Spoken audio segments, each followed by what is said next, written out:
নাহমাদুহু ওয়া নুসাল্লি আলা রাসূলিহিল কারীম আম্মা বা'দ। রমাদানুল মুবারকে তারাবির নামাজ বা কিয়ামুল লাইল অত্যন্ত গুরুত্বপূর্ণ একটি আমল। অথচ এই আমলের বিষয়ে আমরা অনেকেই উদাসীন।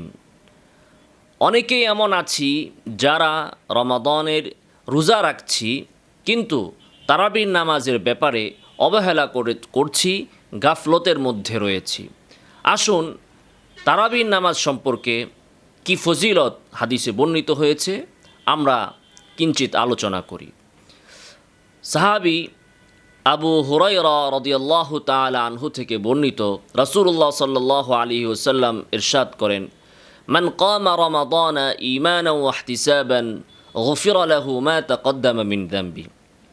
যে ব্যক্তি রমাদানুল মুবারকে কিয়ামুল লাইল তথা তারাবির নামাজ আদায় করবে, ঈমানান ওয়া ইহতিসাবান, ঈমানের সাথে, ওয়াহতিসাবান এবং সওয়াবের প্রত্যাশী হয়ে, সওয়াবের জন্য, আল্লাহ রাসূল সাল্লাল্লাহু আলাইহি ওয়াসাল্লাম বলেন, গুফিরা লাহু মা তাকদ্দামা মিন যামবিহি, এর দ্বারা তার অতীতের গুনাহ মাফ করে দেওয়া হবে, এর দ্বারা তার অতীতের গুনাহ মুছে যাবে। সহিহ বুখারী এবং মুসলিমে হাদিসটি এসেছে। অপর একটি হাদিস আবু হুরায়রা রাদিয়াল্লাহু তাআলা আনহু থেকে বর্ণিত, তিনি বলেন, কানা রাসূলুল্লাহ সাল্লাল্লাহু আলাইহি ওয়াসাল্লাম ইউরাগিবু ফি কিয়ামি রমাদান মিন গায়রি আন ইয়া'মুরাহুম বিআযীমাতিন, মিন গায়রি আন ইয়া'মুরাহুম ফীহি বিআযীমাতিন। যে রাসূলুল্লাহ সাল্লাল্লাহু আলাইহি ওয়াসাল্লাম ইউরাগিবু ফি কিয়ামি রমাদান, তারাবির নামাজের ব্যাপারে উৎসাহিত করতেন, তারগীব দিতেন, সাহাবীদেরকে উৎসাহিত করতেন তারাবিহ এর নামাজ আদায় করার জন্য। মিন গায়রি আন ইয়া'মুরাহুম ফীহি বিআযীমাতিন, কিন্তু তিনি কঠোরভাবে আদেশ করতেন না। সাহাবায়ে কেরামকে তারাবির নামাজের ব্যাপারে কঠোরভাবে আদেশ করতেন না, কিন্তু তাদেরকে উৎসাহ যোগাতেন, অনুপ্রাণিত করতেন তারাবিহের নামাজ আদায় করার জন্য। ফায়াকুল, তো উৎসাহিত করার জন্য, অনুপ্রাণিত করার জন্য, উজ্জীবিত করার জন্য, তারাবিহের নামাজের প্রতি সাহাবায়ে কেরামের মনোযোগ আকর্ষণের জন্য, আগ্রহ তৈরি করার জন্য আল্লাহ রাসূল সাল্লাল্লাহু আলাইহি ওয়াসাল্লাম বলতেন, মান কামা রমাদানা ঈমানান ওয়া ইহতিসাবান গুফিরা লাহু মা তাকদ্দামা মিন যামবি।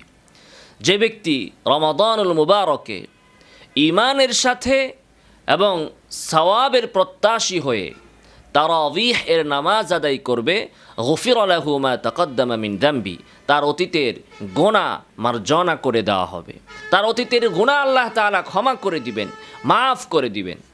এজন্য আসুন আমরা গুরুত্বের সাথে, সওয়াবের নিয়তে, সওয়াবের প্রত্যাশী হয়ে, বিরক্তির সাথে নয়, এমন নয় যে মন চাচ্ছে না, খুব উদাসীনভাবে, কোনো মহাব্বত ছাড়া, আগ্রহ ছাড়া, কোনো ধরনের অন্তরের আকর্ষণ ছাড়া গতানুগতিকভাবে আমরা একটা বুঝা মনে করে কোনো রকম তারাবি আদায় করলাম, এমনটি নয়।